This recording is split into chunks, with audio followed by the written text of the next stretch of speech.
શાળામાં બાળકોની સલામતી માટે તંત્ર સતર્ક બન્યું છે। સરકાર તરફથી પરિપત્ર બહાર પાડ્યો છે। શાળામાં શિસ્ત સમિતિની રચના કરવા સૂચના આપવામાં આવી છે।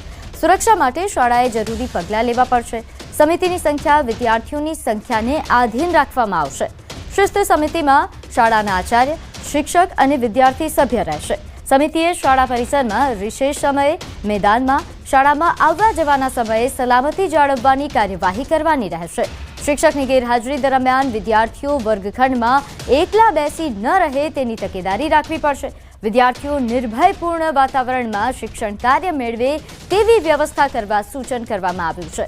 એટલું જ નહીં, આચાર્ય અને શિક્ષકે બાળકની સલામતી જાળવવાને પ્રાથમિકતા આપવાની રહેશે। સલામતી અને શિસ્ત વિષયક અનિચ્છનીય ઘટના ન બને તેની જવાબદારી શાળાની રહેશે। આ સાથે શાળામાં બનતી અસાધારણ ઘટનાની જાણ ડીઓને કરવાની રહેશે।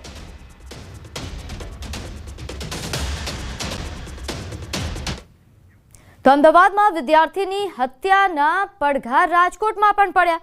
રાજકોટ સમસ્ત સિંધી સમાજ દ્વારા જિલ્લા કલેક્ટરને આવેદનપત્ર આપી કડક કાર્યવાહીની માંગ કરી છે। સાથે જ શાળા સંચાલકો, આચાર્ય, શિક્ષકો અને સિક્યોરિટી સ્ટાફ સહિતના જે પણ વ્યક્તિઓ જવાબદાર છે તેમની સામે પણ કડક પગલાં ભરવા માટે માંગ કરાઈ।